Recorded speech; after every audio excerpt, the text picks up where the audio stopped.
El mensaje completo de todos los Budas, de todos los Cristos, y de todos los Krishnas, se encuentra oculto en una de las parábolas más importantes de la vida de Jesús. Es la siguiente. Jesús se fue al monte de los olivos. Y al amanecer estaba de nuevo en el templo. Todo el pueblo iba a él, y él, sentándose, les enseñaba.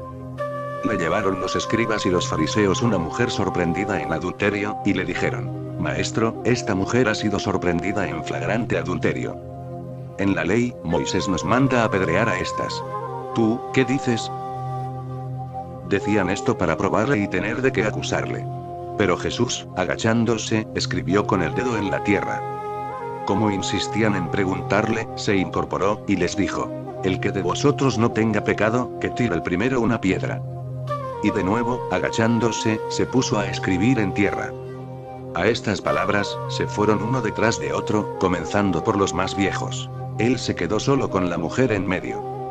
Entonces Jesús se levantó y le dijo: Mujer, ¿dónde están esos? ¿Ninguno te condenó? Ella contestó: Ninguno, Señor. Jesús le dijo: Yo tampoco te condeno. Vete y ya no peques más. Ahora profundicemos en esta bella parábola, lentamente, con cuidado y delicadeza. Jesús se fue al monte de los olivos. Solía irse a la montaña cuando sentía que su conciencia estaba manchándose de polvo, su espejo se cubría de polvo. Se iba a las montañas para limpiar su ser, su conciencia. Es igual que cuando tú te bañas, y después sientes tu cuerpo fresco, joven. La meditación es como un baño interior. Es un deber estar a solas durante algunos momentos cada día. De lo contrario acumularás mucho polvo, y debido a ese polvo, tu espejo no reflejará, o no lo hará correctamente. Puede que distorsione las cosas.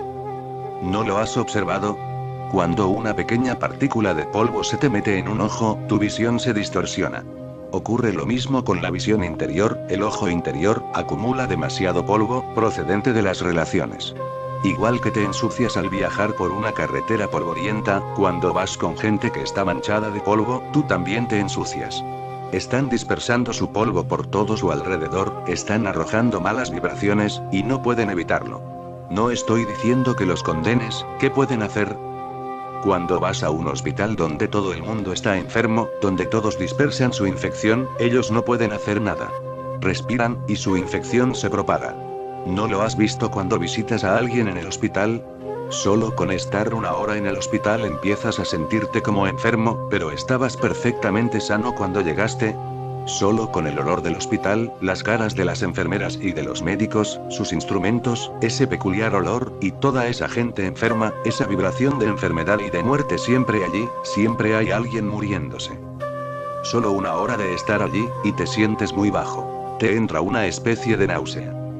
Sientes un gran alivio al salir del hospital. Así es la situación en el mundo. Aunque tú no lo sabes porque vives en él. Las enfermeras y los doctores que trabajan allí se han vuelto indiferentes, de otra manera morirían. No podrían vivir allí. Han tenido que insensibilizarse. Muchas veces parece que los doctores no sientan nada, es su protección. El paciente se queja de una y otra cosa, y el doctor se queda como si no oyera. Los familiares corren a buscarlo para contarle todo lo que está yendo mal. Pero él contesta: todo irá bien. Vendré a verlo mañana cuando haga la visita, ya veremos. Tú te sientes muy afectado, y parece que a él no le importa en absoluto. Solo lo hace para protegerse, si fuera demasiado sensible no podría sobrevivir. Tiene que hacerse el duro, tiene que crear una especie de frialdad a su alrededor. Esta frialdad lo protege del hospital, de los pacientes, y de todo el ambiente. Los doctores y las enfermeras se vuelven duros e insensibles. Esto mismo sucede en el mundo en general. Es una especie de gran hospital, todo el mundo está enfermo y en su lecho de muerte. Todo el mundo está lleno de ira, violencia, agresividad, celos y posesión. Todo el mundo es falso e hipócrita, así es el mundo. Tú no lo sientes, pero cuando Jesús se mueve entre vosotros, Él puede sentirlo, porque viene de las alturas. Baja de las montañas. Si bajas a las llanuras después de haber pasado unos días en el frescor de los Himalayas, podrás sentir lo polvorienta, repelente y pesada que es la vibración. Ahora puedes comparar. ¿Has visto las heladas aguas de los Himalayas, esos frescos manantiales de agua cristalina eternamente manando, y, por otro lado, el suministro de agua municipal? Aquí tienes la comparación. Solo un meditador sabe que el mundo está enfermo, solo él sabe que todo está mal aquí. Cuando un meditador anda entre vosotros, naturalmente puede sentir mucho más la acumulación de polvo, porque vosotros habéis perdido toda sensibilidad. Has olvidado que eres un espejo. Lo único que sabes es que eres un recogedor de polvo. Solo un meditador tiene conocimiento de ser un espejo. Así pues, Jesús sigue marchándose a las montañas. La parábola continúa. Y al amanecer estaba de nuevo en el templo. Todo el pueblo iba con él, y él, sentándose, les enseñaba. Solo cuando has estado en las montañas, y esto no quiere decir que tengas que subir realmente a la montaña. No es un fenómeno externo. El monte está dentro de ti. Si puedes estar a solas, si puedes olvidarte del mundo entero durante unos cuantos segundos, recobrarás tu frescura. Solo entonces puedes ir al templo, porque solo entonces eres un templo. Y solo entonces tu presencia en el templo será una presencia auténtica. Habrá armonía entre tú y el templo. Recuerda, a menos que lleves tu templo al templo, no existe templo. Si sencillamente vas al templo y no llevas contigo tu templo interior, será una simple casa. Cuando Jesús entra en una casa, se convierte en un templo. Cuando tú entras en un templo, se convierte en una casa, porque nosotros llevamos en el interior nuestro propio templo. Donde quiera que Jesús vaya se convierte en un templo, su presencia crea esa cualidad sagrada. Solo cuando llevas contigo el templo, el frescor de las montañas y su virginidad, solo entonces puedes enseñar. Solo entonces, cuando lo posees. En la parábola se dice, le llevaron los escribas y los fariseos una mujer sorprendida en adulterio y le dijeron, Maestro, esta mujer ha sido sorprendida en flagrante adulterio. En la ley, Moisés nos manda apedrear a estas. ¿Tú, qué dices? Ahora bien, los escribas y los fariseos. Esto puedes interpretarlo como los moralistas y los puritanos. En aquellos días así se llamaba a los moralistas, los pandit, los eruditos, escribas y fariseos. Los fariseos eran gente muy respetable. Superficialmente eran muy morales, pretenciosos y con grandes egos. Decían: nosotros somos morales y el resto del mundo es inmoral, siempre buscando las faltas de los demás. Toda su vida centrada en cómo exagerar sus propias cualidades, y reducir a cero las de los demás. Recuerda, cuando te acercas a una persona como Jesús, tienes que hacerlo con humildad, impregnado con algo de Jesús. Es una ocasión excepcional. Y aquí llegan estos idiotas trayendo a una mujer. Con ellos están trayendo su mente vulgar, su mente mediocre, sus estupideces. Ni siquiera han aprendido la lección de que cuando te acercas a un hombre como Jesús, o Buda, tienes que participar de su consciencia. No lleves contigo los problemas corrientes de la vida.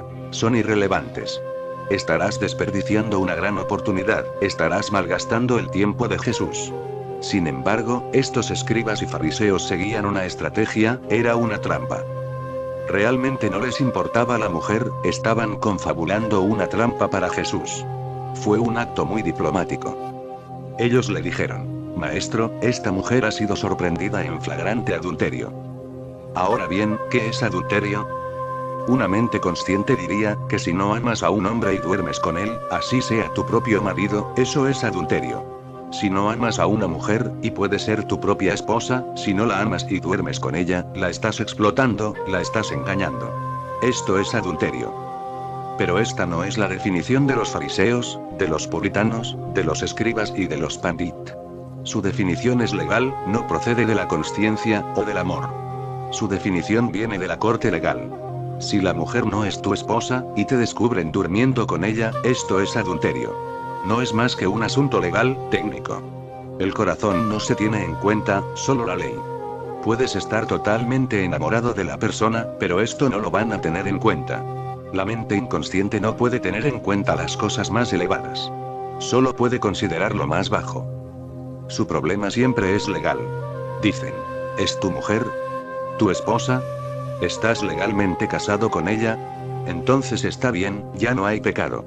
Pero si no es tu mujer, si no estás legalmente casado con ella, aunque estés profundamente enamorado, aunque le tengas inmenso respeto, aún incluso adorándola, es un pecado, es adulterio. Justo el otro día estuve leyendo las memorias de un misionero cristiano inglés, que había estado en Japón a principios del siglo pasado. Lo llevaron por toda la ciudad de Tokio. Su anfitrión lo acompañó para que viera la ciudad. En uno de los baños públicos, hombres y mujeres se bañaban desnudos. El misionero se quedó muy sorprendido. Se quedó parado durante 5 minutos, mirándolo todo, y a continuación, preguntó a su anfitrión: ¿no es esto inmoral? Hombres y mujeres bañándose juntos en un lugar público. A lo que él contestó: Señor, en nuestro país eso no es inmoral, pero sí lo es quedarse ahí parado mirando. Siento decírtelo, agregó, pero me estoy sintiendo culpable de estar aquí contigo, porque no es asunto suyo si quieren bañarse desnudos. Es su libertad. ¿Pero por qué te quedas ahí parado? Eso es feo e inmoral. El criterio del misionero es muy corriente, muy ordinario, sin embargo, el punto de vista del anfitrión es extraordinario. Esa gente decía: Maestro, esta mujer ha sido sorprendida en flagrante adulterio, ¿y qué hacíais vosotros allí? ¿Sois mirones o qué tipo de gente sois? ¿Qué hacíais allí? ¿Qué os importa de vosotros? Esta mujer es dueña de su vida. Solo a ella le importa cómo quiera utilizarla. ¿Quiénes sois vosotros para interferir? Pero los puritanos, los moralistas, siempre se han entrometido en la vida de los demás. No son democráticos, son muy dictatoriales. Quieren manipular a la gente, condenarla. ¿Qué estaba haciendo allí esa gente? Y ellos dijeron: Maestro, esta mujer ha sido sorprendida en flagrante adulterio. Descubrieron a la mujer cuando estaba teniendo relaciones sexuales. Una cosa más, ¿dónde está el hombre? Estaba cometiendo adulterio ella sola. Nadie jamás se ha hecho esta pregunta. He leído muchos libros cristianos, pero nunca jamás alguien se ha preguntado, ¿dónde está el hombre? Esta es una sociedad de hombres. Siempre es la mujer la que se equivoca, nunca el hombre. Él puede salir libre perfectamente bien. Incluso podría ser un fariseo, un hombre respetable, pero la mujer tiene que ser condenada. ¿No lo has observado? A las prostitutas se las condena, pero ¿dónde están los que las prostituyen? ¿Dónde está esa gente? Hasta puede que sean ellos mismos quienes condenan. Los puritanos son siempre gente ridícula. Ni ellos viven, ni permiten vivir a los demás. Su único aliciente es cómo matar la alegría de los demás, cómo destruir la celebración de otros. Una vez más, ¿qué estaba haciendo esa gente allí? ¿No tienen otra cosa que hacer? ¿No tienen sus propias mujeres a las que amar? ¿Qué tipo de gente es? Deben de estar algo pervertidos para ir por ahí buscando y persiguiendo a quien comete adulterio. ¿Y dónde está el hombre? Siempre se condena únicamente a la mujer. ¿Por qué ha de ser condenada la mujer? Por ser mujer, y porque el hombre es el dominante, y todas las leyes están hechas por hombres. Ellos son muy perjudiciales, muy parciales. Todas las leyes dicen lo que se debe hacer a una mujer sorprendida en adulterio, pero no dicen nada sobre el hombre. Siempre es asunto de la mujer. Incluso si un hombre viola a una mujer, se condena a la mujer. Deja de ser respetada, no al violador. Este es un asunto horroroso. No puede llamarse religión, es bastante político, básicamente a favor del hombre, y en contra de la mujer. Pero así son todos los que se dicen moralistas. En India, cuando se moría el hombre, la esposa tenía que morir con el marido, solo entonces se la consideraba digna. Si no moría con él, significaba que no era honrada, que deseaba vivir sin su marido, o que quería que muriese para quedar libre, para enamorarse de otro. En India se pensaba entonces que no existe vida para una mujer cuyo marido haya muerto. El marido es toda su vida. Si el marido se va, ella tiene que marcharse. Pero nada se dice del hombre cuya mujer muere, para él no existe ningún precepto que diga que tiene que morir con su mujer. No, eso no es problema. Inmediatamente después de la muerte de la mujer, empiezan a pensar en el nuevo matrimonio, donde encontrará el hombre una nueva mujer, cómo encontrarla. No pierden ni un solo día. La moralidad es distinta para el hombre que para la mujer. Por tanto, es una moralidad muy inconsciente, y muy inmoral. Mi definición de moralidad es aquella de la consciencia. Y la consciencia no es ni femenina ni masculina. La consciencia es simplemente consciencia. Solo cuando algo es decidido con consciencia, no podrá ser clasificado, estará más allá de las diferencias de cuerpo, casta o credo. Solo entonces es moral. La parábola continúa. Los fariseos y los escribas le decían a Jesús: en la ley, Moisés nos manda apedrear a estas. ¿Tú, qué dices?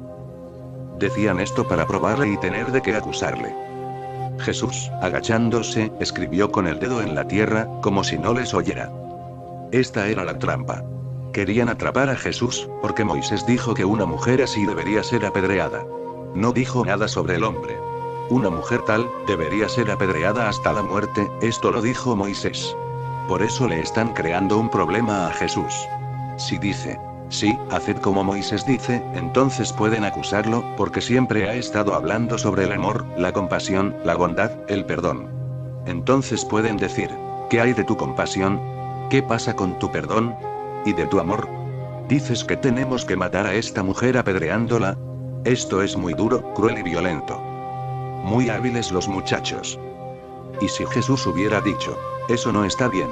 Moisés no tiene razón, entonces ellos habrían insinuado, así que tú has venido a destruir a Moisés. ¿Has venido a destruir y corromper nuestra religión? Tú, que has estado diciéndole a todo el mundo no he venido a destruir sino a servir, ¿qué hay de eso? Si has venido a cumplir, sigue la ley de Moisés entonces. Están creando un dilema. Esta es la trampa. No les importa mucho la mujer, recuerda. Su auténtico objetivo es Jesús. La mujer solo es una excusa. Y es tal el caso que presentan. Por eso indican, sorprendida en el acto, en flagrante delito. La cuestión no es decidir si realmente ha cometido adulterio. En ese caso, Jesús podría tener una excusa para eludirse. Podría decir, primero, tratad de descubrir si realmente ha sucedido. Traed a los testigos. Vamos a resolverlo primero. Lo que llevaría años. Por eso dicen, en flagrante delito. La hemos descubierto en el propio acto. Todos somos testigos, no hay razón para resolver nada más. La ley es clara. Moisés ha dicho que semejante índole debe ser apedreada. Continúa la parábola. Ellos dicen, ¿estás de acuerdo con Moisés? Si lo estás, ¿qué hay entonces de tu amor y compasión, de todo tu mensaje? Si no estás de acuerdo, ¿qué quieres decir con he venido a cumplir? Has venido a destruir la ley de Moisés. ¿Crees que eres más elevado que Moisés? ¿Crees que sabes más que él? Decían esto para probarle, y tener de qué acusarle. Pero Jesús, agachándose, escribía con el dedo en la tierra, como si no les oyera. ¿Por qué? ¿Por qué se inclinó Jesús? ¿Por qué empezó a escribir en la tierra? Justo estaban a la orilla de un río. Jesús estaba sentado en la arena. ¿Por qué empezó a escribir en la arena? ¿Qué ha ocurrido? Una cosa tiene que ser entendida, y siempre es un problema delicado. Por ejemplo, si yo veo que una afirmación de Buda es equivocada, surge la gran duda de decirlo. Él no puede estar equivocado. La tradición ha debido interpretarlo mal. Han debido de poner en su boca algo equivocadamente. Buda no puede equivocarse. Pero ya no hay manera de resolverlo, porque así lo dicen claramente las escrituras. Jesús no quería decir ni una sola palabra en contra de Moisés, pero algo tenía que decir. No quería decir nada contra Moisés, porque Moisés no lo dijo en ese sentido. En su interior sentía que Moisés no podía haberlo dicho de esa manera. Pero el sentimiento interior no puede ser decisivo. Esta gente diría, ¿por qué debería importarnos tu sentimiento interior? Tenemos con nosotros el código escrito, recibido de nuestros antepasados. Allí está escrito muy claramente. Jesús no quería decir nada en contra de Moisés, porque realmente ha venido para servirlo. Cualquiera que se ilumine en el mundo, siempre está cumpliendo con todos los iluminados que le hayan precedido. Aun cuando a veces hable en contra de ellos, también entonces, está sirviéndolos, no puede decir nada en su contra. Y si sientes que lo está haciendo, no está hablando en contra de ellos, sino en contra de la tradición, de las escrituras. Pero parece que esté hablando contra Moisés, contra Buda, contra Abraham. Por eso se reclinó, se puso a mirar la arena y empezó a escribir. Tenía que encontrar una salida de tal manera que no dijera nada contra Moisés y, sin embargo, anular esa ley por completo. Y salió con una respuesta totalmente milagrosa, una respuesta mágica. Les dijo, el que de vosotros no tenga pecado, que tire el primero una piedra. Es realmente increíble, hermoso. Encontró cómo darle un significado de oro. No dijo ni una sola palabra en contra de Moisés, y tampoco le dio su apoyo. Este es el delicado punto que hay que entender. Jesús, en efecto, era sumamente inteligente, sin educar, un hombre de inmensa consciencia. Esta es la única razón por la que pudo encontrar una salida. Lo que Jesús intenta decir con ese dicho es, si así lo dice Moisés, así debe ser. Pero, ¿quién empezará a tirar piedras a esta mujer? Solo aquellos que estén sin pecado. Esto es una nueva aportación de Jesús. Solo puedes juzgar si no estás en pecado. Solo puedes castigar si no has pecado. Si estás en el mismo barco, ¿cuál es el punto? ¿Quién va a castigar a quién? Ahora bien, ¿cuál es la distinción entre pecado y crimen? El crimen es un acto, solo es crimen cuando se ha realizado. Puedes estar pensando continuamente en ello, pero si no lo llevas a la acción, ningún tribunal puede penarte, porque nunca será un crimen. Y solo el crimen está bajo la jurisdicción de las cortes, no el pecado. Entonces, ¿en qué consiste el pecado? Pecado es cuando piensas: me gustaría matar a ese hombre. Ningún tribunal puede hacer nada. Puedes decir: sí, lo he estado pensando toda mi vida, pero el pensamiento está más allá de la jurisprudencia. Se te permite pensar. Ningún tribunal puede castigarte por haber soñado que habías matado a alguien. Puedes soñar todos los días, y matar a tanta gente como quieras. Ningún magistrado podrá juzgarte a menos que lo materialices, que el pensamiento pase a la acción, que se traslade a la realidad. Si sale de ti y afecta a la sociedad, entonces es un crimen. Pero también es pecado, porque Dios puede leer tus pensamientos. No necesita leer tus actos. El magistrado tiene que leer los actos, no puede leer los pensamientos. No es un adivino de pensamientos o de la mente. Pero para Dios no existe ninguna diferencia. Tanto si lo piensas como si lo haces, es lo mismo. En el momento en que lo piensas, ya lo has hecho. Por eso Jesús dice: el que de vosotros esté sin pecado. No sin crimen. Dice: aquel de entre vosotros que esté sin pecado, que tire la primera piedra. Esta distinción es conocida a lo largo de los siglos. Si lo piensas, ya has cometido el pecado. La parábola continúa. Y de nuevo, agachándose, se puso a escribir en tierra. ¿Por qué esta vez? Porque si sigue mirando a la gente, su mirada puede ser muy provocadora. Si continúa mirándolos, alguien por su mirada y por su ofensa, puede tirar una piedra a la pobre mujer. No quiere ofender. Se retira. Sencillamente se inclina y empieza a escribir en la arena, otra vez como si no estuviera allí. Se vuelve ausente, porque su presencia puede ser peligrosa. Si han venido para ponerle una trampa, y están sintiendo su presencia, les será difícil sentir su propia conciencia. Se retrae, les concede total libertad para pensar en ello. No interfiere. Su presencia podría ser un obstáculo. Si sigue mirándolos, podría ser una ofensa para sus egos. Y también les sería difícil escapar, porque, ¿cómo van a escapar si Jesús los está mirando? Si se escapan sin haber tirado la piedra, será la prueba de que son unos pecadores. Se inclina de nuevo, empieza a escribir en la arena, les da una oportunidad. Es como si les dijera: si quieren escapar, pueden hacerlo. Jesús los dejó solos. Esta es la belleza de este hombre. Ni siquiera interfiere con su presencia. Sencillamente deja de estar allí. Sus conciencias empiezan a remorderlos. Ellos saben. Tal vez ellos mismos han deseado muchas veces a esta mujer, quizá hayan sido partícipes suyos en el pasado. Posiblemente esta mujer sea una prostituta, y toda esta gente respetable en su día haya hecho el amor con ella. Porque una prostituta significa que casi toda la ciudad está involucrada. En India, en la antigüedad, a las prostitutas se las llamaba la esposa de la ciudad. Esta es su calificación correcta. Así, toda esa gente ha debido estar involucrada de una manera o de otra, con esta mujer o con otras, si no de hecho, al menos de pensamiento.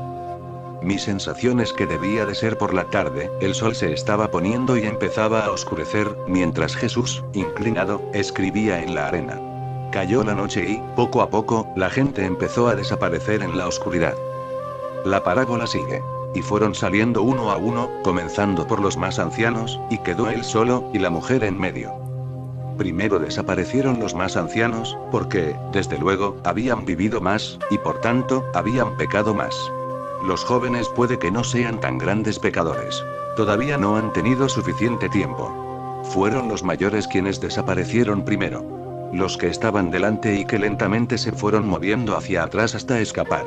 El hombre había creado un gran problema, había cambiado toda la situación. Ellos habían venido a atraparlo, y habían sido atrapados. No puedes pillar a un Jesús o a un Buda. Es imposible, tú serás el atrapado. Tu existencia está en un estado inferior de la mente.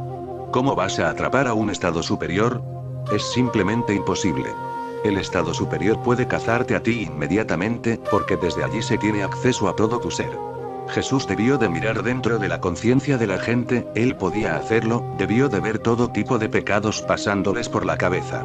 De hecho, mientras estaban allí, pensaban en la mujer, en cómo aprehenderla. Quizá, les molestaba la idea de que hubiera sido otro quien había pecado quitándoles a ellos la oportunidad. O tal vez simplemente sentían celos, posiblemente les hubiera gustado ocupar el lugar del hombre que no había sido entregado. Jesús, desde su altura, debió de mirar en sus corazones. Los había cazado, se habían olvidado por completo de su trampa, se habían olvidado también de Moisés, de su ley, y de todo lo demás. De hecho, nunca les había preocupado Moisés y su ley. Esto también ha de ser comprendido. Lo que de verdad les interesaba era apedrear a la mujer, disfrutar con el asesinato. No les importaba que se castigara a quien había cometido el pecado. Eso era solo una excusa. No podían dejar pasar la ocasión de asesinar a la mujer. Y para ello podían utilizar a Moisés. Moisés dijo muchísimas cosas, pero a ellos no les importaban. No estaban interesados ni en lo que dijo, ni en todas sus afirmaciones. Lo único que les seducía era que Moisés había dicho que se puede apedrear a una mujer si se la pilla cometiendo adulterio. No podían perder esta gran oportunidad de asesinar, de violencia. Y cometer la violencia de acuerdo con la ley, ¿a quién le gustaría perdérselo? No solo van a disfrutar de la violencia, también disfrutarán por ser gente muy legal, virtuosos seguidores de Moisés. Pero todos lo han olvidado. Un pequeño giro hacia Jesús, y se olvidan de Moisés.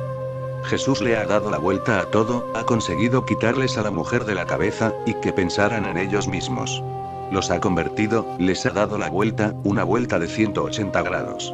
Estaban pensando en la mujer, en Moisés y en Jesús, y él ha cambiado su actitud por completo. Ha conseguido que ellos sean su propio objetivo. Les ha dado la vuelta a su conciencia. Les dijo: mirad en vuestro interior. Si no habéis pecado nunca, entonces podéis hacerlo, podéis matar a la mujer. En la parábola, incorporándose Jesús, vio que todos se habían marchado, y le dijo: mujer, ¿dónde están los que te acusan? En ningún momento está siendo partícipe. No la juzga, no la condena.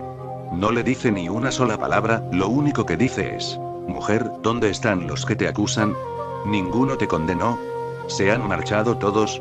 ¿Ninguno te ha tirado una piedra? Ella dijo: nadie, Señor.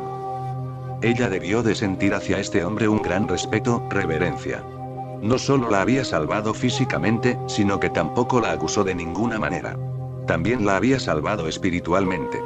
Debió de mirarlo a esos ojos que solo desprendían amor y compasión, nada más. Este es el hombre consciente. El moralista siempre está condenando, acusando. El consciente, siempre acepta, perdona. Ella dijo: ninguno, Señor. Jesús dijo: yo tampoco te condeno. Vete y ya no peques más. Jesús dice: no hay por qué preocuparse, es pasado. El pasado, pasado está. Lo que se ha ido, ido está. Olvídalo, pero toma la situación como una lección. No sigas cometiendo los mismos errores en el futuro, si piensas que son errores.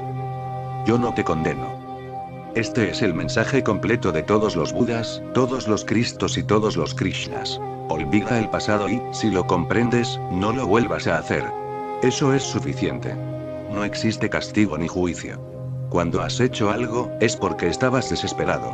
Eres inconsciente, tienes tus limitaciones, tus deseos incumplidos. Lo que sea que hayas hecho, era lo único que podías hacer. Así pues, ¿qué sentido tiene acusarte y condenarte? Lo único posible es elevar la consciencia. Esa mujer debió entrar en un alto nivel de consciencia. Debió de asustarla mucho que fueran a matarla. Y este hombre, con una simple explicación, la salvó de la muerte. No solo eso, los acusadores desaparecieron. Había hecho un milagro. Y además de no haberla matado, sintieron vergüenza, y escaparon como ladrones en la oscuridad de la noche. Ese hombre es un mago. Y ahora está diciendo: yo no te condeno. Si piensas que has hecho algo malo, no vuelvas a hacerlo. Eso es suficiente. Había convertido a la mujer. Esto es lo que los mordaces llaman un contacto elevado. Jesús está en las alturas, si llegas a tener afinidad con él, empezarás a elevarte. Esto es sincronicidad, no es causal. La mujer debió de llegar allí casi condenándose a sí misma, avergonzada, pensando en suicidarse. Él transformó a esa mujer, la elevó. Jesús se convierte para ella en un Señor, en Dios. Nunca antes había visto ella un hombre tan piadoso. Un hombre que no condena, que no juzga, se convierte en un dios. Y solo con su presencia, con una simple explicación, toda esa gente desapareció, y ella quedó salvada. Y no solo físicamente, sino espiritualmente intacta. Jesús no interfirió en absoluto. No condenó, no dijo ni una sola palabra. Lo único que dijo fue: no repitas tu pasado, ni una palabra más. Deja que el pasado sea pasado, y lo que se ha ido, ido está. Eres una nueva persona. Todo está bien, estás perdonada. Jesús transformó a mucha gente mediante el perdón. Esta es una de las acusaciones que tenían contra él, que perdonaba a la gente. Decían: ¿quién es él para perdonar? Alguien ha cometido un pecado, la sociedad tiene que castigarlo. Y, si no puede hacerlo y el hombre se escapa, la sociedad tiene preparado el castigo a través de Dios, deberá ser enviado al infierno. Los hindúes también están bastante en contra de la idea de que Jesús pueda perdonar. Esta idea cristiana es inmensa, tremenda, muy grande y poderosa. Los hindúes dicen que tienes que sufrir el karma del pasado, tendrás que deshacer lo que hayas hecho. Si has hecho algo malo, tendrás que hacer algo bueno. Lo malo y su resultado vendrán, tendrás que sufrir sus consecuencias. Los hindúes no lo aceptan. Tampoco los budistas, los jainas, ni los judíos, estaban de acuerdo con Jesús. ¿Cómo puede ser que perdone? Pero yo os digo, un hombre con semejante comprensión puede perdonar. Pero no significa que quedes perdonado. La cuestión es que si esa consciencia, esa gran consciencia, puede hacerte sentir bien, nada está mal, no te preocupes, puedes quitarte de encima el pasado como si fuera polvo, eso mismo te dará tal coraje, tal entusiasmo, que te abrirá a nuevas posibilidades, y nuevas puertas. Y quedarás liberado. Inmediatamente podrás superarlo. De aquí viene la idea cristiana de la confesión. Pero no funciona de esa manera, porque quien te confiesa es un hombre ordinario igual que tú.